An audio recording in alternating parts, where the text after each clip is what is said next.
Imagine solving the mysteries of motion and change with just one powerful math tool.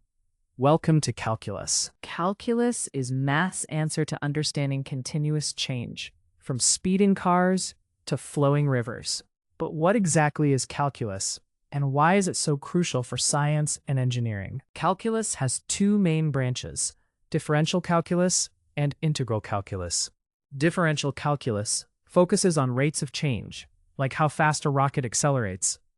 Integral calculus examines accumulation, like finding the total distance a car travels. Both branches are connected by the fundamental theorem of calculus, linking change and accumulation. At the core of calculus is the idea of limits, focusing on what happens as we get really close to a specific point. Limits let us handle infinitely small changes.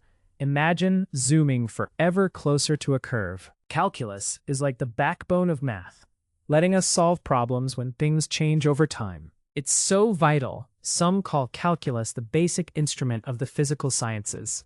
It all started in the late 1600s, when Isaac Newton and Gottfried Leibniz each created calculus separately.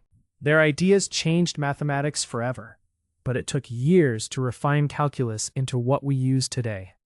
The word calculus comes from Latin, meaning pebble, since Romans used pebbles for counting.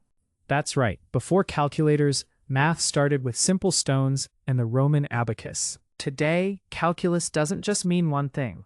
It describes any math method involving calculation. You'll hear about propositional calculus, lambda calculus, and even calculus in philosophy and ethics. But let's focus on the main two, differential and integral calculus, and how they relate to change. Differential calculus helps find slopes of curves, not just straight lines. In algebra, the slope of a line is rise divided by run, a constant speed.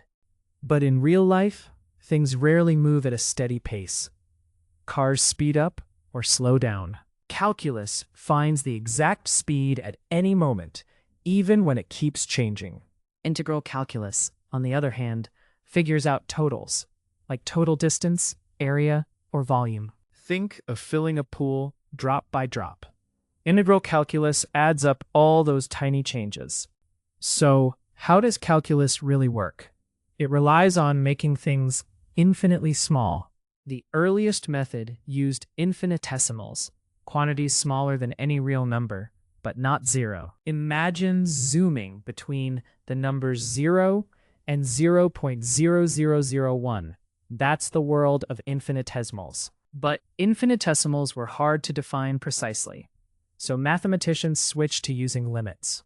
A limit describes what happens as we get closer and closer to a specific number, but never quite reach it. With limits, calculus became much more reliable, the foundation for modern math. Surprisingly, infinitesimals made a comeback in the 20th century with new theories.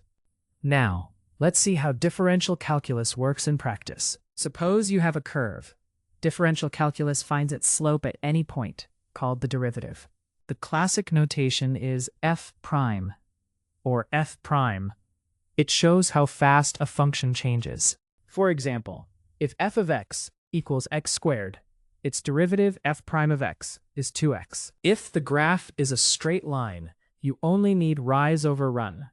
But for curves, derivatives give the exact steepness. The derivative shows instant speed or growth, like checking your car's exact speed right now. To get this, calculus compares positions very close together, then uses a limit as the gap gets tiny. This process gives us the slope of the tangent, the line that just touches the curve. So, calculus is the ultimate tool for understanding how things move, grow, and accumulate. Whether you're building bridges, tracking investments, or modeling the spread of a virus, calculus is essential. To sum up, calculus lets us slice problems into tiny bits, study their exact changes, and add them back up to understand the big picture.